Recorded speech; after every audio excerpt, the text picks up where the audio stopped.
We had a man there today, Don. He remembered fighting fires back in 1962. 1962.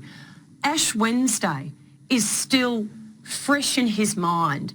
And as he said to the Prime Minister, and this was broadcast, I think, at the time, this fight is their Ash Wednesday.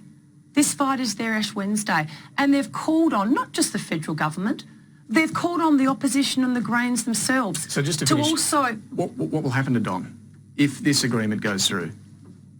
If this agreement goes through, or if this particular agreement in its current form goes through, well, basically, that's why we seek to change Section 12 to create a new term. So the agreement... What happens to Don if you don't succeed? If this proposed agreement goes through, what happens to Don? Well, I would hope Don doesn't resign, as so many have already started doing. What would happen to him?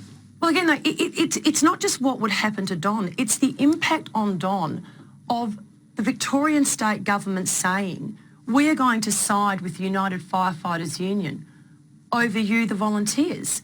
60,000 volunteers who put their lives on the line to help their fellow man. What is wrong with the status quo? That is the question that people need to answer. What would actually happen to him? What would the impact be on a long-serving, very honourable, hard-working volunteer? Well, you'd need to ask that person, no, but again... You're the one wanting to intervene. No. So you'd need to ask that particular person, but certainly they feel so affronted that many have said they will resign or are already resigning. There is so much confusion about what the agreement itself does or doesn't mean.